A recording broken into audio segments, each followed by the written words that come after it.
हे आमच्या सचिन भैयाच्या शेतातली ऊस जे पाणी नसल्यामुळे सुकून चाललेलं आहे.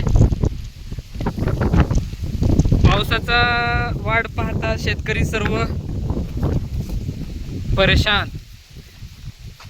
पाण्याची ही दयनीय अवस्था याच वर्षी. काय माहिती 2026चा हा वर्ष खूप खडतर जाणार आहे शेतकऱ्यांसाठी. काय म्हणता सचिन भैया, पाऊस पडेल यावर्षी? नाही पडणार. मग परत तेच दिवस आले वाटतं गाणं म्हणण्याचे. पडर पाण्या पड पाणी पाणी. हा, काय म्हणता मोदी साहेबांना तुम्ही काय सांगू इच्छिता? काय पाऊस नाही, काय नाही. शेतकऱ्यांसाठी कुठली तरी हा हा बिलकुल आर्थिक मदत करा. आणि पाण्यासाठी काय करायला पाहिजे? जसं चीन. काय आमच्या गावाकडे दुष्काळ भाग आहे थोडासा. मराठवाडा हा दुष्काळाने ग्रस्त. त्यातल्या त्यात आमचा लातूर जिल्हा. हो, पाणी नाही, का करावं? मी म्हणतो. करून द्यावं लागते सरकारने काय. अच्छा, असं म्हणणं आहे तुमचं. ठीक आहे, जर हा व्हिडिओ मोदी सरकारकडे गेला चुकून तर बघून काहीतरी करतील शेतकऱ्यासाठी, हीच अपेक्षा. शेतकऱ्याच्या शेतमालाला भाव नाही. हा, मोदी सरकार आल्यापासून शेतकऱ्याचं वाटवं झालं बघा. मला खरं सांगतो शपथ. बरोबर बरोबर. मोदी सरकारनं वाटवं करून टाकलं. काय सोयाबीनचा भाव नाही, सोयाबीन विकून टाकलं का भाव देते. हा, शेतकऱ्यापासून संपलंय की मग भाव येते. शेतकऱ्यांसाठी काहीतरी आर्थिक मदत करायला पाहिजे. सरकारने करायला पाहिजे. काय करत नाही.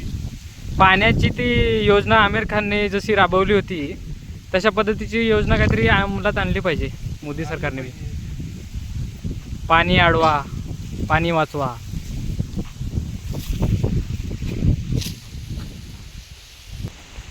या ऊसाची लागवड केव्हा केलात माने सरकार? या फेब्रुवारी महिन्यामध्ये केलंय बघा. फेब्रुवारी महिन्यामध्ये. अच्छा, हे असं का दिसतं इकडलं थोडंसं मोठं आहे? पाणी आहे थोडस. अच्छा, म्हणजे पाईपलाईन होती ते पाणी आलंय. पाईप लिकेज आहे इथं. ओके. दुसऱ्याची पाईप आहे, इथून लिकेज झाले, त्याच्यामुळे एवढं ऊस आलंय. आणि ते बघा पलीकडे इकडलं पूर्ण वाळून गेलंय. अर्ध पण नाही ते. अच्छा, आणि हे आंबा बघा विहिरीचं काय हालत आहे का नाही. चला चला चला, विहीर दाखवा तुमची. हे असे ताराचे काय आहे म्हणजे नेमकं? हा, ते जंगली प्राणी डुक्कर बिक्कर येऊन म्हणून लावलेला आहे. पलीकडे जंगलाच्या मध्ये आमच्या शेताच्या मध्ये. अच्छा, वन्य विभाग आहे पलीकडे. बघा इकडे बघा, हे काय पेरणी झाली काय नाही, सगळं येऊन गेले. अच्छा, इकडे विहिरीकडे आम्ही चाललो आहोत. माने साहेबांची विहीर बघूयात आपण. विहिरीला पाणी किती आहे? विहिरीला पाणीच नाही. मी म्हणतो थोडं तरी पाणी असेल. काय नाही हो, काय सांगा. झरे असतील ना? काय नाही, सगळं हे. हे बघा सगळं कोरडी आहे. हे 1 महिन्यापासून त्याच्यातलं पाणी उपसा नाही, काय नाही. अरे बाप रे बाप, पाण्याचं खूपच टंचाई भासत आहे. विहीर एवढी मोठी आणि त्यात पाणीच नाही. सध्या पाण्याने त्रस्त सर्व लासोना नगरीतले शेतकरी. सगळं देवणी तालुका दुष्काळग्रस्त. हे पाईप कशाची आहे ही मोठीवाली? ते पाणी न्यायचं शेताला विहिरीचं. अच्छा, म्हणजे ते तळ्यातून कुठं पाईपलाईन केलेलं आहे का, जे विहिरीत पाणी सोडण्यासाठी? पाणीच नाही हो, तळ्यात पाणीच नाही. तळ सुकून गेले. अच्छा, तिकडे पलीकडे सोलार पॅनल पण लावलेलं आहे का? हो हो. काय करणार, पाणी नाही ते सोलार घेऊन आता सांगा. मोदी सरकारने तर सोलारची योजना राबवली ना तुम्हा शेतकऱ्यांसाठी, म्हणजे आपण सर्वांसाठी. पण काय सांगावं, आम्हाला लाईट पाहिजे होती बोरिंगसाठी, ते सोलार दिले. अच्छा,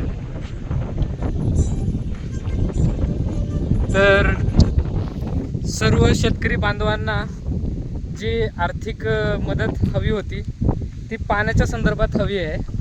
कारण मराठवाडा हा विभाग पूर्णपणे दुष्काळी विभाग आहे. म्हणजे इथे कोरडवाहू होते नेहमी. पाऊस पडला तर ओला दुष्काळ होतो, म्हणजे जे काही पिकं आहेत त्यांची नासधूस होऊन जाते. आणि जर पाऊस नाही पडला तर ओला दुष्काळ होऊन जातो, म्हणजे कोरडा दुष्काळ होऊन जातो. तर ही मराठवाड्यातील खूपच दयनीय अवस्था आहे. यासाठी आमच्या सोबत असलेले माने साहेब आणि माझंही म्हणणं असं आहे की मोदी सरकारने काहीतरी योजना राबवली पाहिजे शेतकऱ्यांसाठी, जेणेकरून शेतकऱ्यांना दिलासा मिळेल. शेतकऱ्यांना पेरणीसाठी औषधे, बी बियाणे, खत, पाणी या सर्वांवरती जरा लक्ष केंद्रित केलं पाहिजे. पाण्याची तर तुम्ही बाब बघितली, आता विहीर एवढी मोठी खोदलेली आहे. किती खर्च आला विहिरीसाठी? 7 लाख आले बघा साहेब. 7 लाख पैकी शासनाकडून तुम्हाला किती मिळाले? शासनाकडनं म्हणतात 4 लाख म्हणतात, पण देत नाहीत पुढे. अच्छा. ते लोकच्या नावावर बिलं टाकतात, लोक अर्धे पैसे ठेवून घेतात हां.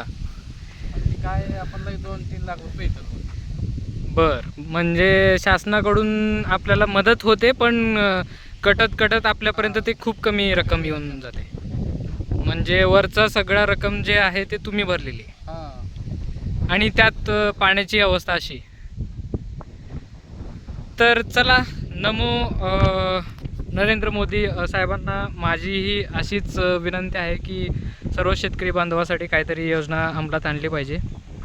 आणि कृषीप्रधान देश आहे आपला भारत देश, तर त्यांच्यासाठी काहीतरी व्यवस्था केली पाहिजे.